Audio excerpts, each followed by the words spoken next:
This is Total Babble. Total Babble. It's a show about music, pop culture, social media, movies, the internet, relationships, TV, whatever. Total Babble. The Total Babble Podcast. Well, if there was a liquid form, I could take it, but those are hard to find. But yeah, I'll leave. No, they're not. Or they're super easy. Go and just get children's. Liquid? Yes. They have those? Go and get children's Motrin. Okay, but It's I'm not a orange child, flavored. usually. It doesn't matter. You just take the right dosage for your weight. Okay. So, like, if it's for a kid, I got to buy 10 or 12 of them. Well, no, one bottle will do you. It depends on how much you want to use. Just get one of the big bottles. Then the other thing, too, is they say acetaminophen does and doesn't cause sleep disturbance. So whether or not it does, that's in my head that it's going to cause sleep disturbance, and I don't sleep. It must be very hard being you. It's terrible. You don't even know. I try to get through life and all these things that are happening. Anyway, welcome to the show. We're talking about my latest medical ailments. I'm Stu. She's Emily. And we established that your husband is doing well. People asked about that. That's good to hear. We were worried about Robert the drug runner. Yes, he is wearing this very interesting heart monitoring device. And if it's not applied correctly, it just goes diddling almost constantly, which has been super fun because the people at the hospital who put it on did a really shit job. Do you shave the area of his chest where that is? Don't need to. Oh, he's a bare-chested man. All right. No, he's very lucky. He has a full head of hair and none on his back or chest. Wow. I have the exact opposite. I'm hairy all over, and I shave things down to keep them trimmed and then bald on top. So, you know. Yeah. It ran down off your head, down your neck, onto your back. Yeah. I'm like a fashion model with all my ailments and my reverse hair. Got that And your going. eating disorder. What's my eating disorder? I don't know. You said you're like a fashion model. I'll have to come up with something and then talk about it. Talk about eating disorders. Yeah. I know we have to start the show, but... Do you know how many times we've said I need to start the show? Oh, I don't even have enough fingers to count up that high, so Anyway. of course I cannot. But I think that consuming protein and counting how many grams of protein and everything that you have had and buying everything infused with protein is the male version of an eating disorder. Like all of those looks maxing bros and gym rat bros and everything that are measuring how many calories and how much protein is in a chicken breast and, you know, getting everything protein. I think that is true. I also think it is the new big trend that every stupid food manufacturer is doing. Nowadays, it's like Diet Coke, now with more protein. They're adding protein to everything, and I can't believe we need that much protein. And it's the latest buzz thing that they're trying to sell, and it's irritating. Totally. Yeah. As a middle-aged woman, I am under more pressure now to eat protein than any amount of pressure I ever felt to take drugs. All right, so we're starting the show, though it was started already. Welcome to it. You can always contact us. All the contact information is at the end of the show. If you like this thing, tell friends about it and spread the word and spread the disease. You know how it goes. Send me a voice note. I want to hear your voice notes. Mine? I could do that. I do it all the time. Yours, but I'm speaking to the listeners as well. I would like to receive voice notes from the listeners. Okay. In the news, Rachel Scott, ABC News. Did you hear about this controversy? No. This won't surprise you. It's all different levels of bullshittery. Trump apparently called her a bitch off mic.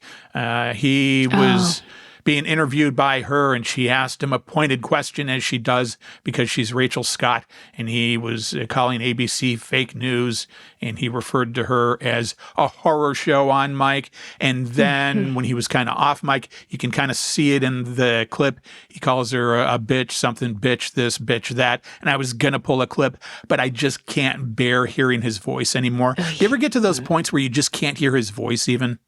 Oh, definitely. Yeah. In fact, there's a few people on social media that I follow that they basically dub everything that he's said in a different voice. So I can still get what he said, but I don't have to listen to his fucking stupid voice. But my kids, between the two of them, they do great Trump impersonations. Yeah. And so I get a lot of that in both ears while I'm driving the car around, but I hate his stupid voice. Yeah. There are times when I can't hear him anymore, and I would love that service. Dub Trump, a new app. Maybe that's a way to go. Good. And there are even like shows that I'll listen to where they will do an impersonation of him. And that is close enough where he's doing that strained thing like he's constipated. When they do that, I can't take any of that. So I don't have the clip is the point. But anyway, Rachel Scott is ultra smart, together, self-assured. She goes after him occasionally. She's really attractive, and I have had a crush on Rachel Scott for the longest time, and then he goes after her, and this hits me hard, extra close. So you know what I'm thinking. I want to fight for her honor. Okay. Can't wait to see where this is going. I do not want to injure our beloved president. That would be wrong, but he's in good shape. He's in very good shape. They say he's the healthiest president ever in the history of our country. Donald Trump is our healthiest president. And we could settle this. I'm not in that good a shape. I challenge Trump to an MMA cage fight. Awesome. We could bring it together, don't you think? Because he's so physically fit, and I'm kind of a lug, and there's no danger of me hurting him, and I would fight for the honor of Rachel Scott, who is wonderful. I think we should do it. It's a great matchup. Do it on the White House lawn. They're already planning to try and do some UFC matchups at the White House. Let's have it. Good thinking. You're a thinker and you're dynamic. Way to go with that. Way to go. I like it. You want to antagonize me? Antagonize me, motherfucker. Get in the ring, motherfucker. That's a Guns N' Roses song that I have in my head whenever I get antagonized and I hear that song lyric in my head. So I challenge Donald Trump, who might kick my ass, to an MMA cage fight to defend the honor of Rachel Scott. Let's go. Let's go. Is there anybody you want to fight specifically? We could work it out. Double card bill, I think they say in sports. Oh, right. Who do you want to fight? Far out.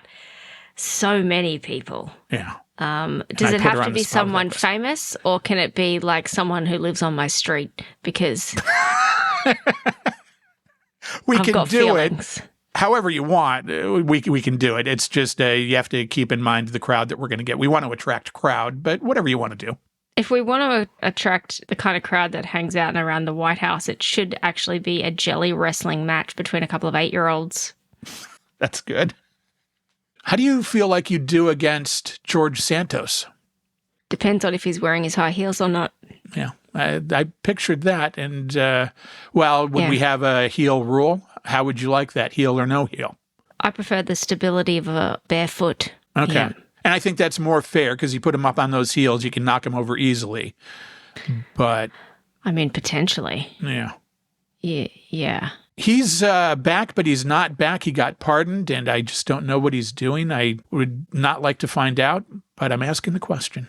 I feel like he's going to slither out from some sort of rock any day now. At this point, he is the ultimate definition of has-been. He was a never was, wasn't he? But like literally, isn't that the guy who kept making up his own name? I don't know. I just know he was irritating and had the most punchable face I've perhaps ever seen. He is top shelf punchable. Except then there's Mike Johnson. When you think of the ultimate punchable faces, there's Mike Johnson. And I'm not advocating for punching people. I'm just saying certain people have punchable faces. He does have a punchable face. But he's got more of a push him off a high place aura, I think. Like for me, personally. He's just got, push that guy into the Grand Canyon vibes. I like to go walking cliffs with that guy. I mean, sure. So many men these days are doing it. Why not? Have you noticed the Alpine divorce? Yeah. Have you heard about the Alpine divorce? No, but I can guess. Go ahead. Oh my gosh. Well, buckle up, sunshine. Because there's a new term for abhorrent domestic violence. It's referred to as the Alpine divorce. And what it refers to is that there is a growing trend amongst married men or men in long-term relationships who don't have enough of a nutsack to break up with their significant other like a normal fucking human being. So instead, they will take them on massive hikes that they are not fit enough or strong enough to participate in, and they will either A, leave them out there to die, B, push them off a cliff or attack them, or C, allow something bad to happen to them and leave them, desert them. Like as they lag behind, they'll just walk off and then they'll get lost in the woods or something. And there have been so many stories of it happening. In fact, a doctor was recently convicted of attempted murder, I think for doing something like that near where you live. But a bunch of men all around the world have done that type of thing. It's called the Alpine divorce. See, that's what I was about to go into before you defined it as the Alpine divorce. I didn't know it was called that. But I noticed watching the news that there are a lot of men killing their wives these days. And I'm like, wow, that's really happening a lot out there. Like there's great white sharks everywhere and people are getting bitten by rattlesnakes. And all men, it seems, are wanting to kill their wives. It's just maybe that they don't have the sack to get a divorce and it's more acceptable to kill people nowadays. What the hell? One has to assume that they're assuming that they are going to get away with it. Yeah, which is weird. How do you think that's going to happen? Yeah, I don't know.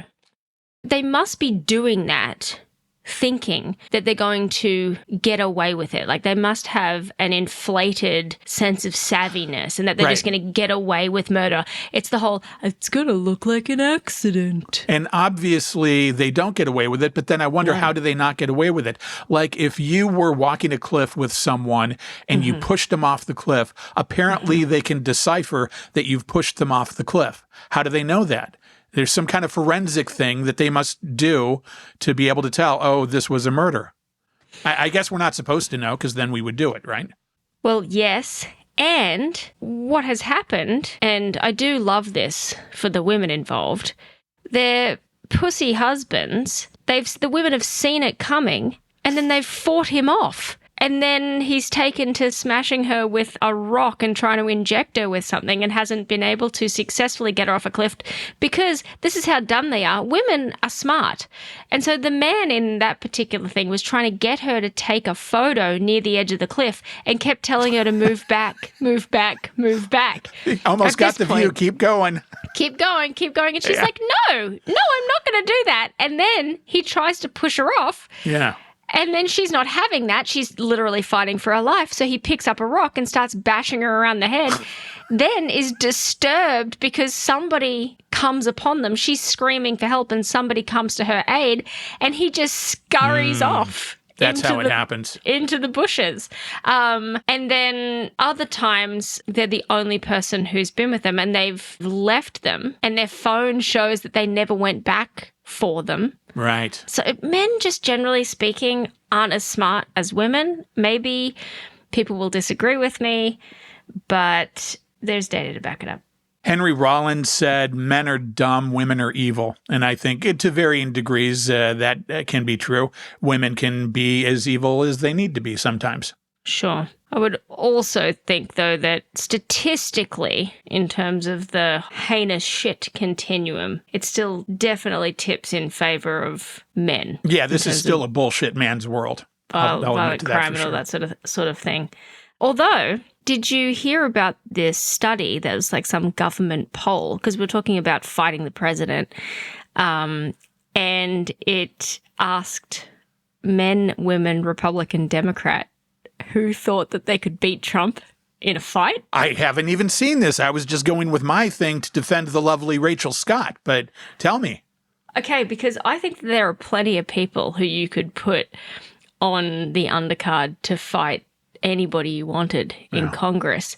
And I think we should start with Democratic women because the question, they started with a whole bunch of things and it was triggered by the fact that the president asked a few kids at this event at the Oval Office. The president was like, "Are you a strong person?" And then the kids are like, "Yeah, no." He goes, "Do you think you could take me in a fight?" So he was asking kids if they thought that he could fight him. People were like, YouGov polling was like, what a great question. Let's ask the constituents. So overall, 55% of Americans polled, and it was nearly 2,000 people, said that they could take Trump in a fight. 19% said that Trump would win. But here is the split. Sorry. Apparently it's good. The thing that makes you more likely to think that you couldn't take Trump in a fight was being Republican. Okay? So 46% of Republican men say that they would beat Trump. 82% of Democratic men think that they could beat Trump in a fight. 19% of Republican women think that they could beat Trump in a fight. That's way and a low. staggering 71% of Democratic women say that they could beat Trump in a fight. Well, I will say that I am weaker than a Democratic woman or even a child. He was asking children if they could beat him in a fight, and I'm weak like a child. We should do an MMA cage fight where I defend Rachel Scott. I'm weaker than a child, and we could see how it goes. That would be a fair fight, and we could raise a lot of money for the country. Ooh, we could make the profits go to your stupid ballroom. We could do that. MMA cage fight for your ballroom. I'm weak like a child. Let's do it. Let's do it. 45% of those people think that Trump could beat an 8-year-old boy in a fight. And I think it's really important to note that his current approval rating is only 40%. So at least people believe that he could be good at something. So I think that's great news for our president. In facts, Yeah. I didn't mean to shit on men, but you know ADHD? What? Yeah. Yeah, what? Huh? Okay. So doctors used to believe that men grew out of ADHD. But they've recently discovered that actually what happens is they grow up, they get married, and they just outsource all the shit they're bad at. Somebody comes in and just does all of the organizational and executive functioning tasks so that they can thrive like the beautiful butterflies they are. I can definitely see that. Yeah, I thought that was sweet. And I really hope my sons get married. Well, they'll have to, won't they? For certain things. Like what? I don't know. Well, they're going to be very fixated around Christmas, around Nerf guns and that kind of thing. So they're going to need somebody to pick up the slack with that and science projects and things that are worthy, but they're going to need, I think, somebody to help them with normal stuff. Yeah, I think so too. And I relate to that. I very much have an ADHD thing going, at least to a degree. I find myself often being easily distracted by stuff and just going, okay, no, you need to focus on this and do your thing. I definitely have that. Me too. Do you ever leave cupboards open, like after you unstack the dishwasher? Constantly. Anytime I am in the cupboard making a meal, I look back, sitting in the dining room, and I'm like, I left every single cupboard open. Why do I do that? Why? Yeah, ADD. Like if somebody else did that, it would probably make me nuts, which is not fair. But I do it every single time. Yeah, ADD. How about those UFO files, huh? Oh, my God. So intriguing. So much information coming out of that. Intriguing. It's not like just a bullshit thing meant to go, hey, look over here, ADHD person. Look at these shiny keys that can distract from things. What a bunch of bullshit that is. Any thoughts? I haven't been poring over them. I've been getting obsessed with other things lately, but I was interested to hear that one of the reports did talk about basically little men coming out of one of the UFOs. That's been alleged to have happened before, and I feel like it's all made up bullshit, and I've not heard anything groundbreaking. I haven't read it like the Bible either. I don't think anybody gives a shit about it. I've not heard anybody say anything, oh my God, look at all this. So that tells you something, I think. And why is that, I wonder? I think back to, say, 15-year-old me. I would have been on this like a rat up a drain pipe. I would have been pouring all over it, just like, yum, yum, yum, yum, yum, so interested. But now I just feel like we are being assaulted with insane shit. Yeah. It's just every single day there is more news, more information, and I find it a little bit overwhelming. I have never in my life wanted a small, quiet life more, and I wonder if I am doing what they, air quotes, who the fuck is they, want me to do, which is just put my little leave me alone hat on and just go about my very tiny little life raising my children. Well, at a certain point, you have to do that, at least to a degree. And I find myself fighting myself on it because I say, I cannot do this anymore. It is so encompassing that we are having to deal with all this shit, and I can't do it at least for a couple days. I don't think you're doing what you're expected to do because you're not poring over the UFO files. That's what they want you to do. And I think people don't care about that because they just see it as the latest bullshit thing that is meant to say, hey, look over here. And I heard a new study that most people in this country now believe that the assassination attempts, at least one of them, are complete bullshit. And they're really looking at that. And that is a huge number. And people are just seeing the UFO files for what they are, I think. And it's just another bullshit thing. And that's why it's not working for them. And people are not talking about it because a lot of it I hear is stuff that you would get from a bad TV documentary, you know? 100%. And I still am obsessed with what is the purpose of the war with Iran? It's all distraction and to keep Israel happy. It has to be that because it completely defies any logic, and it has been this self-fulfilling prophecy. It's so... If we hadn't have started the war, the Strait of Hormuz would be open. And then they started to... So essentially our actions caused it to be closed. And then they opened it, but we closed it. And now we want it to be open. And the goal was for them to not have a nuclear weapon. But we already destroyed their nuclear program. We destroyed all of their nuclear program last time. Right. Yeah. Last time.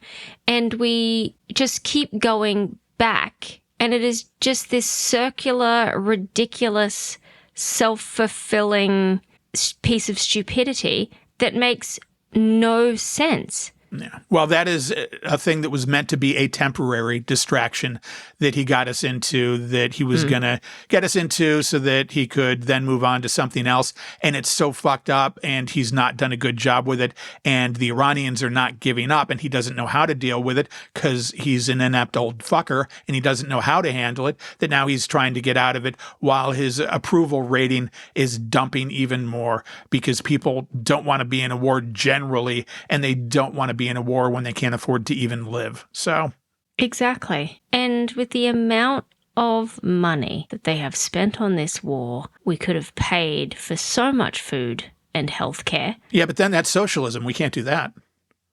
Oh my God. Can't have socialism in our society. Yeah. Feeding people, helping people? Fuck that. I know, of course. And how do you feel about libraries and roads and parks and all of these people who say they don't like socialism? It's so insane to me. It doesn't make any sense. I'm so exhausted by the whole thing. My eyes twitching. You're right that it's circular and it just goes around, and we come back to the same point that, okay, this is just more fuckery. And then as we were talking about this, I thought, okay, if UFO extraterrestrials were real, and they came down and landed and walked out and started having a conversation with news reporters and giving an interview, it would probably be not that big a deal with everything else we have going on right now. Like, it would be in the news, but then it'd be like, oh, okay. And we probably move on to it, move on to the next news cycle, unless there is something massive that they could do. And even then we would just take that information in and move on to it because we're like skittish little chihuahuas just looking at the next thing. Where's the next treat for our dumb brain? I can't believe that we used to think that George W. Bush was the worst president we'd ever had. Yeah. He's a saint comparatively. I'll take him reading books upside down all day. Yeah. Over whatever is going on now. Weapons of mass destruction, massive lie. Right. To feed the military-industrial complex. And even that doesn't seem that bad anymore. Yeah, my mom and I talk about that, and she says, remember when these Republican fuckers were the worst ever, but that was nothing compared to this? And I go, yep, you're right. Yeah. Remember when Bill Clinton was impeached? Yeah. For a fucking blowjob? Yeah. Comparatively, if you look at all the alleged stuff that we kind of know happened, that's nothing. That's like a pat on the back. Not even the alleged stuff. Well, I say like alleged because we're doing a show. The stuff that has been proven in court. Yeah. Like, Bill Clinton could never It just, even if he tried his absolute hardest, he could never catch up. He watches all this and just chuckles to himself. Dress. Who cares? Oh my God. It's so horrific and it feels like so just useless.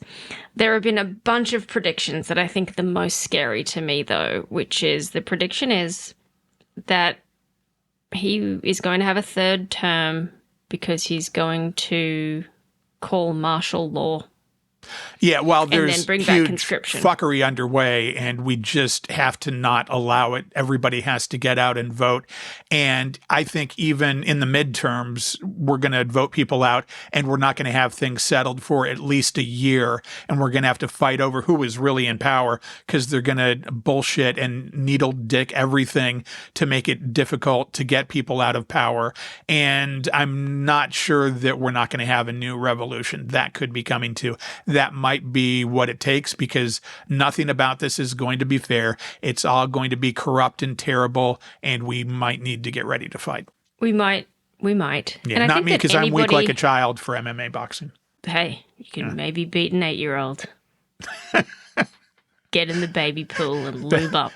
Oh, I have a story about that if we ever get to it this week. Don't know that we will, but anyway. I think that we are in a position where people who can leave are leaving. But that hurts us too when that happens. Exactly. And I think we're getting in a death spiral, right? The Independent just released an article where it talked about how a record number of Americans are leaving the country and renouncing their citizenship. And so in aggregate, they estimate that as many as 295,000 more people may have left the US than immigrated here in 2025.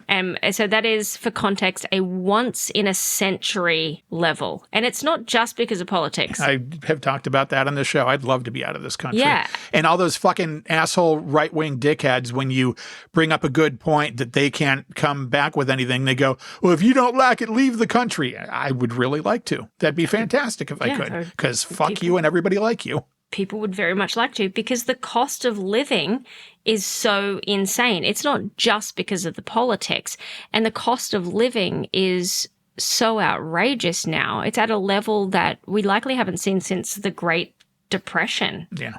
It's going to get worse, and there's not a lot we can do about it, and we just have to fight. But it is absolutely insane. And the estimate is 1 in 5 Americans from a Gallup survey have said that they would like to leave the country. 1 in 5 is 20%, which is insane. And if you're one of that 1 in 5, you can do the math, and that's why you're smart enough to leave the country.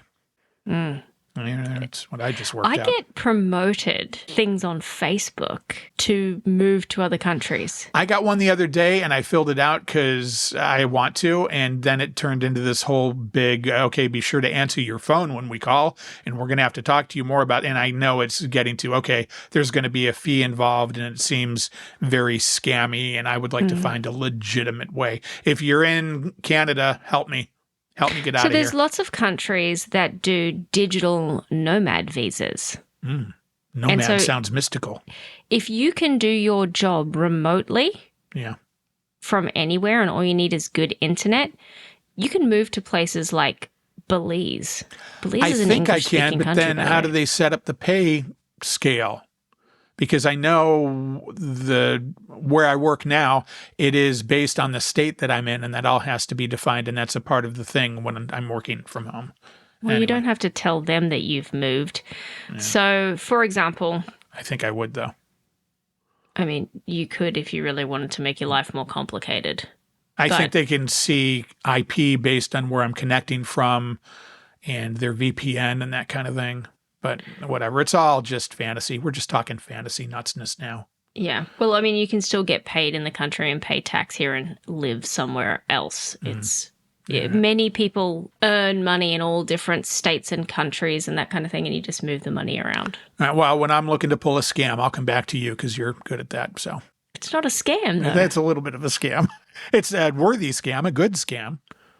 What do you mean? You're saying that you're living and working in our country when you're not. That's a scam, but it's not without warrant. It's not without merit. I think, yeah, it depends. Even if you don't live in the country, if you service clients, anyway, there's lots of tax implications for different things on where you receive your money and whatnot. Like, there are rules involved. Anyway, the Netflix is a Joke Festival was this week in LA. It's kind of like Coachella for comedy, I think, is what they're trying to make it into. Lots of comedians doing sets and lots of events all around. Was this the Kevin Hart roast? Yeah, there was a roast for Kevin Hart. Did you hear about all this? I mean, I didn't hear about all of it. I watched some of the highlights of it. Yeah. I have Tony Hinchliff, who is terrible. He's a worthless human being that does a terrible podcast. He's a wannabe Joe Rogan right-wing asshole. He and Chelsea Handler, who is an outspoken, ballsy woman, used to host Chelsea Lately. They went after each other, and this is at the Kevin Hart roast. First, here's Tony going after Chelsea. We knew Chelsea Handler would be available today because it's Mother's Day. Chelsea is a Jew. That's why she's here. That's also the best thing about her. She once dated 50 Cent, not the first time a Jew bent over for 50 Cent. Now, I question that joke because does he not think he's going to get blowback from that, or does he just not care? He's a fucking asshole. I'll say that. But how do you manage that joke? That's really anti-Semitic, I guess, is the direct point. It was pretty spicy. But why is that worse than some of the incredibly racist jokes about 50 Cent's dad that other people say? And so I'm like, if we're going to be outraged by that, we better be outraged by everything that's racist. And I'm not even arguing for outrage. I'm just saying, as far as public perception goes, how is it that you think you're going to get away with that?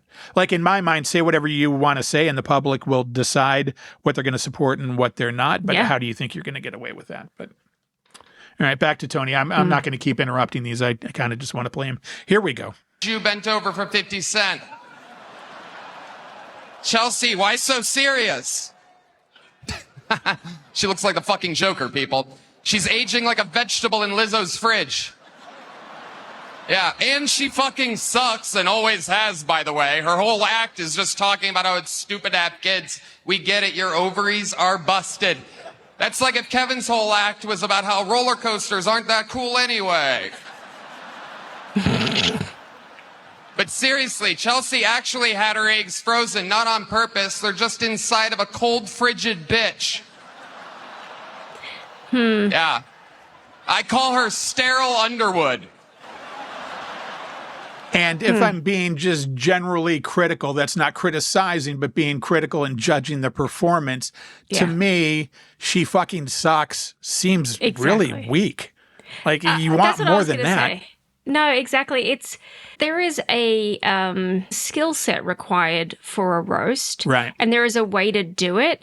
It is very clear to me that he is obviously either A, not a real comedian, or B, not used to doing this, right? Like, I've seen rap battles that are a little bit more clever. He's just resorting to personal attacks. Yeah, like she fucking sucks is just such a nothing statement that you should have your writers come up with something better. It's not even one of those things where you can be like, oh, it's funny because it's true. Yeah, it just seems not very, very clever. Now, I don't mind Chelsea Handler, and I think that she's funny. I do too. On occasion, like, I'm not a big fan, didn't watch every episode of her show. Sure. I saw her at a Foo Fighters show, talk and introduce the Foo Fighters and interview them, which was kind of unique, and I liked her and have liked her in what I've seen her do. And we can talk more about roasts in a second here. I want to play her clip to Tony Hinchliff. And yes, I'm biased. I'm biased because he sucks, and that Kill Tony podcast is the biggest piece of shit ever. But here is what she had to say. Tony Hinchliff is here. Tony is what happens when women don't have safe access to abortion care. Tony and Shane both live in Texas where abortion is illegal. But on the upside, if you see one of them doing comedy, there's a pretty good chance your uterus will start dry heaving on its own. Tony is a real guy's guy, or what's more commonly known as a bottom. Great joke. Great joke. Tony, you have the face of a school shooter and the personality of someone who gets shot first.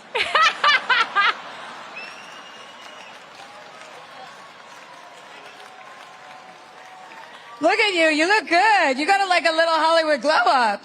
I didn't know veneers came in deli mustard yellow. But it actually looks a little bit better in person. You must be using Crest white supremacist strips. Tony and Shane, this must be so exciting for you guys. Usually on Sunday nights, you just burn a cross on someone's lawn. And tonight you get to roast a whole black guy. Well, a half of one, because it's Kevin. Kevin Hart, tiny guy. Tony, quick question. If you're here tonight, who's keeping Joe Rogan's balls warm in their mouth? I love that joke.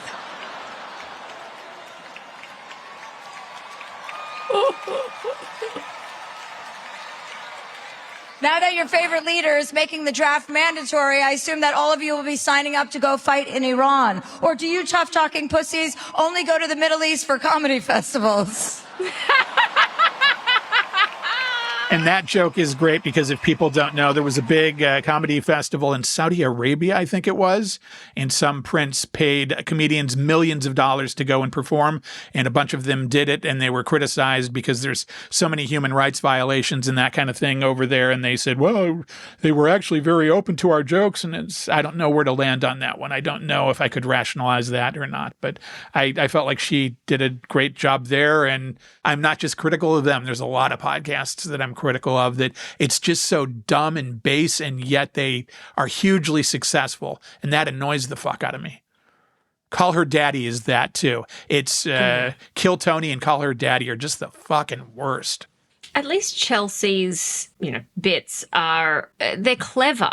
It requires at least some ability for your synapses to fire and put two and two together. I think that's what makes it funny and not base. Like, you have to have some of that prior knowledge about the Middle East to find that funny. It creates intimacy because you feel like you're kind of on the inside. It's clever in a sense that, half a man. And then again, you have to know Kevin Hart to know why that's funny. And so there's a lot in there. Right. Now, is she the most clever comedian on the planet? No, I do not think that she is. However, decidedly so against the other guy. I thought her bit was funny. Thinking about her and thinking about roasts, I, in my mind, come to Nikki Glaser, who's great at a roast. But I'll tell you this, I feel like Nikki Glaser is kind of on the way out. And I don't mean that like I don't like her. I mean that like I like her, but it just doesn't seem to be working for me anymore. She is very quick-witted and sharp and great at a roast. And I watched her latest special, and it reminded me of that time when, remember how Amy Schumer was great for so long, and then Amy Schumer all of a sudden stopped being funny. And I don't even know why that is, but I watched the latest Nikki Glaser special, and I'm just like, okay, it's just more of that, and I don't dislike her. It didn't work for me anymore, and I think I've grown bored of it, or maybe she's grown boring. I don't know what the answer is. I like her well enough. I think she's talented. I think she's also changing her positioning. I think she's so famous for the roast, right? Yeah. It's her forte. And now she's moving towards comedy shows, like award shows and comedy bits. And maybe it's a deliberate change in her positioning. Maybe it's something that she's going for, and maybe you don't like it because it's different. It's a little bit more safe. Maybe because it's safe, I don't respond to it as well. Right. Yeah. Maybe. Yeah. Like I said, nothing against her. It's just the way I felt. And then coming off of that, I watched him when she was doing her jokes. And of course, I could read into it because I don't like him, but he looked genuinely uncomfortable. Like she was hitting nerves. And I liked that so much in that. The thing that I enjoy about roasts that make me the happiest is when you know that the people who the roaster and the roastee, they genuinely like each other. Yeah. And it's friends just shitting on each other from a great height. And the person who's getting roasted is laughing their ass off. Yeah. That's the best. I think when it is two people who don't like each other, it's not good. Right. It doesn't feel as good. It's like Except his that version. felt good to me because I like the contentious part of it. Right, but he started it. Yeah. And it's the equivalent of, I know you are, you said you are, so what am I? Like kiddie bullshit on the playground. She sucks. Good one, Yeah. dude. Yeah. Well, you're a big poopy head. I was literally just going to say that. Oh, really? I love poopy head. I love poopy head.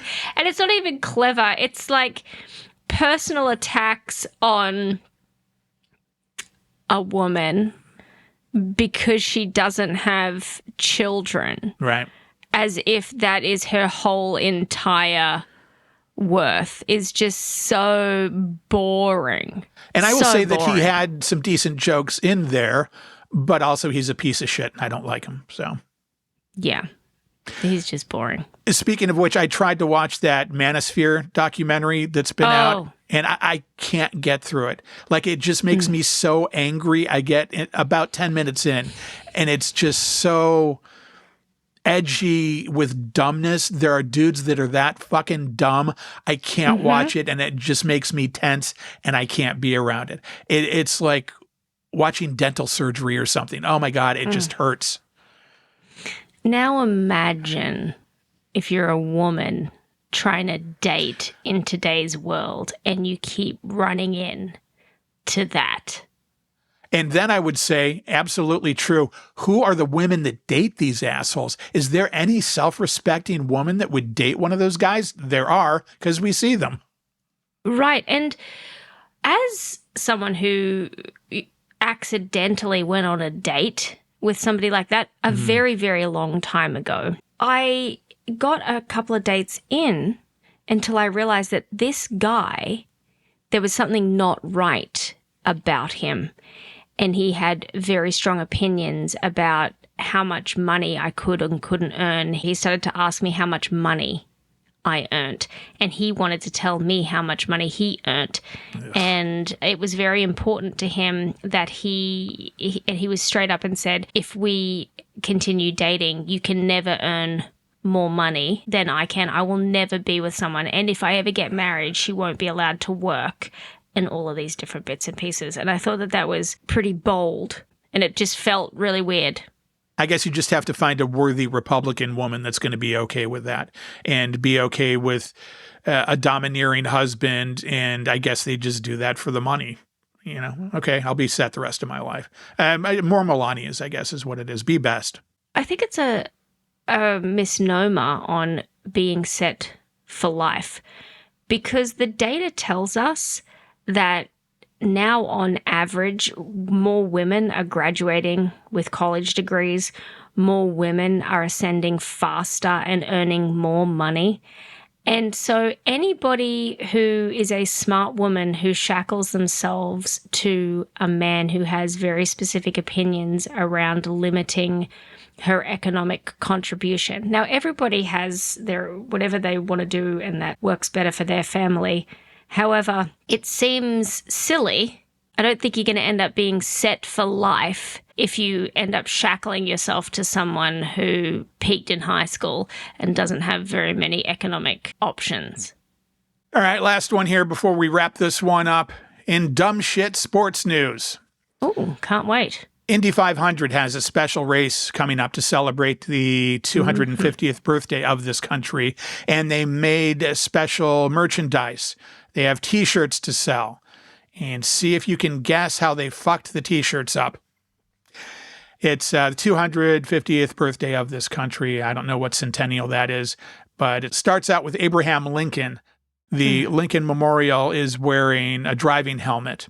Then at the top, above his head, it says One Nation. Then underneath, where he's sitting, it says something. Does it say under God? That's what you would think, One Nation under God, because it says One Nation up top. It says one race. So the T-shirt reads, One nation, one race. And I see what, you know what, in all fairness, yeah, I see what they were trying to do. but still. However, Yeah. did nobody proofread it? This is why, okay, this is my rant about DEI and why it matters. And I'm talking about in all aspects, race, religion, neurodivergence, socioeconomic background. You need more people in the room to look at that and at least one person to say, actually, you got to think about this. That is just a whole bunch of groupthink. And they were completely blind to the connotations of that. We're implying one nation, one race with our T-shirts. How are you people not seeing that? And I agree. I think that DEI is important. I've never liked mandatory levels of DEI. You must have this many people on your team that are this race and that race. And we must have a black woman on the board because that is what the stipulation is.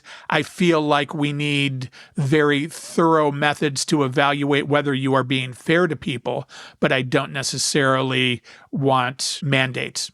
I agree with you. I believe in equity of opportunity, not doctoring the outcome. Yeah.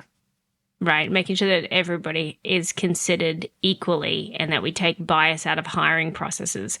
And at the end of the day, the right person should get the job. You should also have the opportunity to review candidates that are qualified that weren't referred in by their daddy. Yep. There needs to be committees to evaluate that kind of thing. And I don't know how, well, if we didn't have a war, we could pay for a lot of that. But yeah, we just don't need mandates and we need fairness for everyone. And that is the grand utopian society hopefully we will one day have. So, and to be fair, I've worked in many big companies. I've owned my own companies. Mandates aren't really a thing. I know people like to say, well, what if you're forced to hire an unqualified black pilot? Let me tell you, that doesn't fucking happen. It literally doesn't happen. And no one ever forces people to do it. That comes to my mind because there was a story a bunch of years ago where they were going to mandate in California boardrooms that there had to be at least this many women, and they were working on doing actual legal limits of the people that you could have and what they had to be in the boardrooms. And I was against that. And the co-host on the show at the time, who wasn't Mary, it was somebody else, got so pissed off and angry at me because I didn't feel like that was the right way to approach it. And even if they're not qualified for the job, they should get the opportunity just based on what they are, whatever that are is. And I said, no, whoever is right for the job should get the job always. None of that matters. That should be the bottom line.